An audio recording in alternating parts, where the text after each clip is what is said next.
नमस्कार, प्रणाम, जय जिनेंद्र। मैं हिमानी त्रुपेश शाह श्राविका की रसोई में आप सभी का स्वागत करती हूँ। खाने की कई सारी चीज़ें चातुर्मास दरमियान और गर्मी के मौसम में अभक्ष्य होती है, तो कई बार ऐसा लगता है कि इन चीज़ों के बिना कैसे सब्जी बनाए।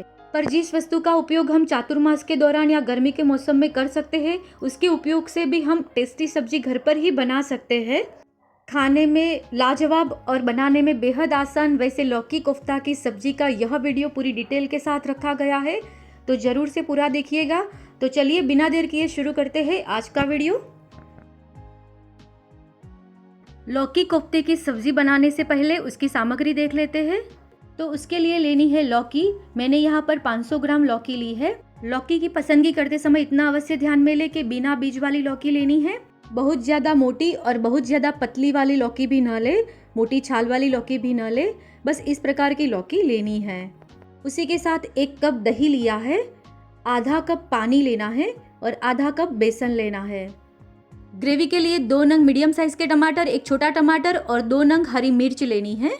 अब यह सब्जी में ज़रूरी ऐसे मसाले की सामग्री भी देख लेते हैं। उसके लिए लिया है मैंने 2 टेबलस्पून घी, 1.5 टीस्पून कश्मीरी लाल मिर्च पाउडर, 1 टीस्पून धनिया जीरा पाउडर, 1 टीस्पून भुना हुआ जीरा पाउडर, 1 टीस्पून क्रश की हुई हरी मिर्च, आधी टीस्पून हल्दी पाउडर लिया है, आधी टीस्पून गरम मसाला लिया है, 1/4 टीस्पून अमचूर पाउडर, 1/4 टीस्पून सूंठ पाउडर, 1/4 टीस्पून अजवाइन और 1/4 टीस्पून काली मिर्च का पाउडर। स्वादानुसार नमक लेना है, 1 तेज पत्ता लेना है, आधा इंच दालचीनी का टुकड़ा लेना है, 2 नंग इलायची, 3 नंग लौंग लेना है और तलने के लिए तेल लेना है।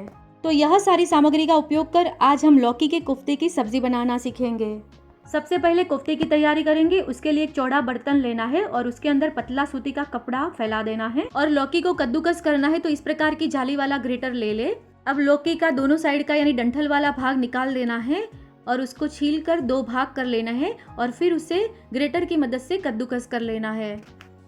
लौकी कद्दूकस हो गई है। अब उसके अंदर 1 टीस्पून नमक डालेंगे और अच्छे से मिक्स कर लेंगे। इस प्रकार से अच्छे से मिक्स कर लेना है और उसी कपड़े के चारों ओर के पार्ट को हमें अच्छे से ढक लेना है। अब उसे 10 मिनट के लिए ढक कर रख लेना है। ऐसा करने से लौकी में रहा हुआ सारा पानी निकल जाएगा और कोफ्ते बहुत ही अच्छे बनेंगे। दूसरी तरफ हम ग्रेवी तैयार कर लेंगे। उसके लिए टमाटर और हरी मिर्च को धो लिया है। अब उसे हम छोटे पीस में सुधार लेंगे। अब ग्रेवी के लिए उसकी पेस्ट बनाकर तैयार कर लेंगे। टमाटर और हरी मिर्च की पेस्ट तैयार हो चुकी है। अब उसे ढककर साइड में रख देंगे और दूसरी बेसिक तैयारी कर लेंगे। अब हम बेसन को छलनी से छान लेंगे। तो लौकी भीगते हुए 10 मिनट हो जाए तब तक हमें यह 2 चीज़ें कर लेनी है, जिससे हमारा समय कम बिगड़ेगा। वैसे तो मैं हर वीडियो में कहती हूँ जहाँ पर आटे का उपयोग होता है कि सभी प्रकार के आटे हमेशा छान कर ही उपयोग में ले, इससे जैना का पालन होता है। बेसन छानकर तैयार हो गया है, उसे ढककर रख लेंगे। और अब लौकी को भीगते हुए 10 मिनट हो गई है, तो उसे भी चेक कर लेते हैं। कद्दूकस की हुई लौकी में नमक डालने से लौकी काली नहीं पड़ती है और इस प्रकार से आसानी से उसमें से पानी अलग हो जाता है। अच्छे से निचोड़ कर सारा पानी निकाल लेना है। यहाँ पर एक चीज़ का अवश्य ध्यान में रखें, हमें लौकी के कोफ्ते बनाने हैं, पकोड़ा या भजिया नहीं बनाना है। इसलिए अच्छे से निचोड़ कर सारा पानी निकाल ले। यदि लौकी में पानी का भाग रह जाएगा तो बेसन का उपयोग ज़्यादा लगेगा और कोफ्ते अच्छे नहीं बनेंगे। तो इस बात को अवश्य ध्यान में रखें, सारा पानी उसमें से निकल जाए, इस प्रकार से उसे निचोड़ लेना है। तो लौकी में से सारा पानी निकाल लिया है और निकले हुए पानी का उपयोग हम ग्रेवी बनाने में करेंगे। अब उसे भी ढककर रख लेना है। अब लौकी को चौड़े बर्तन में निकाल ले। आप देख सकते हो कि सारा पानी इसमें से निकल गया है। अब कोफ्ते बनाने के लिए कद्दूकस की हुई लौकी में जरूरी मसाले ऐड करेंगे। हरी मिर्च वाली पेस्ट डाल देनी है और कश्मीरी लाल मिर्च पाउडर में से 1 टीस्पून भर के कश्मीरी लाल मिर्च पाउडर डालना है। अभी भुना हुआ जीरा पाउडर में से आधा टीस्पून भुना हुआ जीरा पाउडर डालें। सौंठ पाउडर और अमचूर पाउडर को भी डाल देना है। अजवाइन और काली मिर्च के पाउडर को भी डाल देंगे। कद्दूकस की हुई लौकी में पहले से ही नमक डाला है, इसलिए इस स्टेज पर हमें नमक नहीं डालना है। अब सभी सामग्री को अच्छे से मिक्स कर लेंगे। सभी मसाले एक दूसरे के साथ मिक्स हो जाए उसके बाद तुरंत ही उसके अंदर बेसन डाल देना है और अच्छे से मिक्स करते हुए कोफ्ते का आटा लगा लेना है। दूसरी खास ज़रूरी बात कि मैंने मसाले डालने से पहले ही तेल को गर्म करने के लिए रख दिया था, जिससे कोफ्ता बनते ही उसमें हम तलकर फटाफट कोफ्ता बना सके। इस प्रोसेस को थोड़ा सा फास्ट करना है। यदि हम फास्ट नहीं करेंगे तो लौकी फिर से पानी छोड़ेंगी और आटा ढीला हो जाएगा और फिर से बेसन ऐड करना पड़ेगा, तो थोड़ा जल्दी से करना है। अब हाथों को तेल लगा लिया है। अब हमें मीडियम साइज के कोफ्ते बना लेने हैं। अब कोफ्ते की साइज अपनी इच्छानुसार आप रख सकते हो, ज्यादा बड़ी ज्यादा छोटी। मैंने अभी मीडियम साइज के कोफ्ते बनाए हैं। तो बस इसी प्रकार से सभी कोफ्ते बना ले। यदि आप परफेक्ट नाप से बनाएंगे तो प्रॉपर आपके कोफ्ते बनेंगे। कोफ्ते तैयार है और दूसरी तरफ तेल भी तैयार हो चुका है। अब बनाए हुए कोफ्ते को तल लेना है। अब हल्के हाथों से कोफ्ते को गरम तेल में डालेंगे। यहाँ पर एक चीज ध्यान में लेनी है कि गैस की फ्लेम को मीडियम टू लो कर देनी है। और दूसरी जरूरी बात कि कोफ्ता डालते ही उसके अंदर तुरंत ही झारा न डालें। कोफ्ता सॉफ्ट होने की वजह से आप यदि तुरंत ही झारा डालोगे तो वो टूट जाएंगे। नीचे से थोड़ा सा पक जाए उसके बाद ही उसे घुमाते रहे। बस इस प्रकार से नीचे से पक जाए तब उसे पलट लेना है और हल्के हाथों से उसे घुमाते रहना है और गोल्डन ब्राउन होने तक उसे तलना है। तो बस इसी प्रकार से सारे कोफ्ते तलकर तैयार कर लेने हैं। इसी के साथ मैं जरूरी आपको एक टिप्स देना चाहूँगी। जनरली सभी चीज़ों को तलने के बाद हम बटर पेपर पर निकाल देते हैं, जिससे सारा एक्स्ट्रा तेल उसके अंदर आ जाए। पर आपको बटर पेपर का यानी कागज का उपयोग नहीं करना है, तो इस प्रकार से पतला सूती कपड़ा ले ले, उसके नीचे एक मोटी साइज का रुमाल रख दे। इसके ऊपर तली हुई चीज़ों को डालने से सारा एक्स्ट्रा ऑयल निकल जाएगा। इसी के साथ आप मुझे भी बताइएगा कि आप कागज की जगह पर कौन सी ट्रिक अपनाते हैं एक्स्ट्रा तेल को एब्जॉर्ब करने के लिए।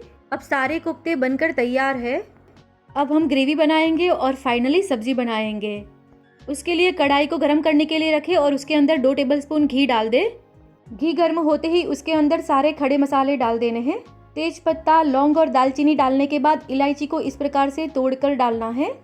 अब 10 से 20 सेकंड तक चलाते हुए उसे भून लेना है। वो जल न जाए उसका ध्यान रखें। गैस की आंच को धीमी रखें। भूनने की महक आने लगे उसके बाद उसके अंदर टमाटर और मिर्च वाली प्यूरी को डाल देंगे और अच्छे से 2 मिनट के लिए भून लेना है। ग्रेवी पके तब तक बीच में हम बीटर की मदद से दही को फेंट लेंगे। अपना अवश्य ध्यान में रखें कि दही को फेंटने के लिए बीटर का ही उपयोग करें, ब्लेंडर का उपयोग न करें।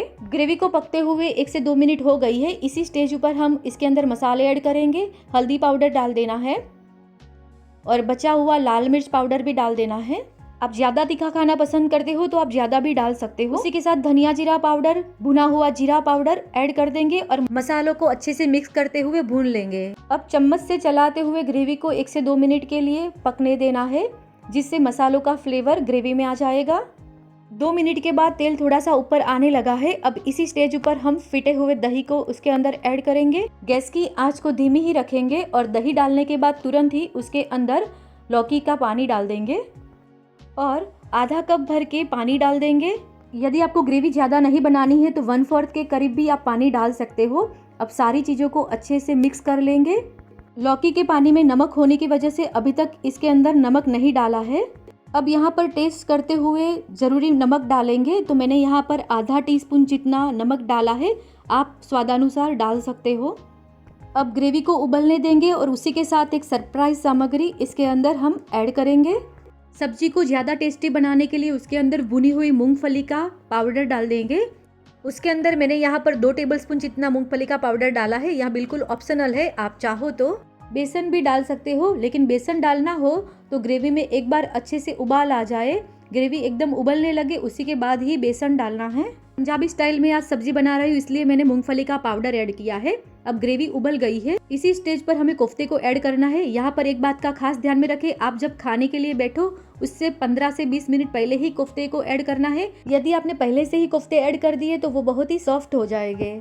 आपको हमारी चैनल अच्छी लगती हो तो जरूर से चैनल को सब्सक्राइब कीजिएगा और बेल आइकन दबा लीजिएगा। अब सारे कोफ्ते ग्रेवी में डाल दिए हैं। ढक्कन से ढक कर धीमी आंच पर 8 से 10 मिनट तक उसे पकने देना है। 10 मिनट हो गई है। अब ढक्कन को खोल देना है और सब्जी को हल्के हाथों से चम्मच की मदद से मिक्स कर लेना है। अभी आपको ग्रेवी थोड़ी सी पतली लग रही होगी, लेकिन गैस बंद करने के बाद भी कोफ्ता काफ़ी सारा पानी पी लेते हैं, इसलिए इस प्रकार की ही ग्रेवी रखें।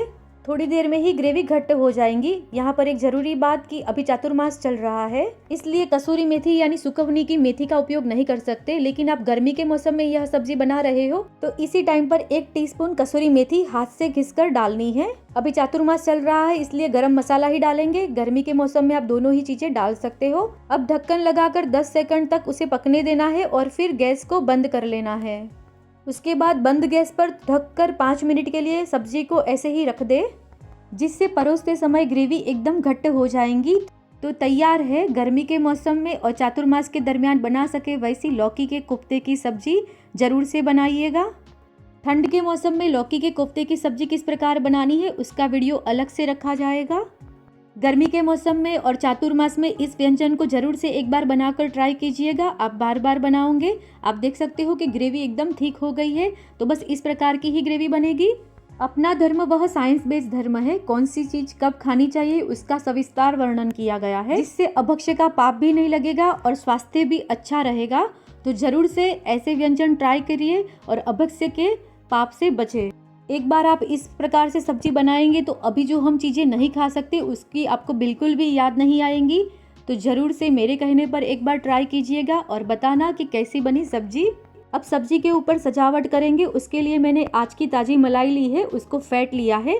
अब कोफ्ते पर धीरे धीरे करके इस प्रकार से डाल देना है और सजावट कर लेनी है। तो जरूर से प्योर जैन आहार अपनाएं और अभक्ष्य के पाप से बचें।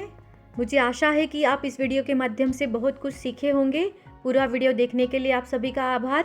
फिर से मिलेंगे नए वीडियो के साथ। तब तक के लिए चैनल को सब्सक्राइब नहीं किया है तो जल्दी से सब्सक्राइब कर ले, साथ में बेल आइकन भी दबा ले, फेसबुक पेज को भी फॉलो कर ले।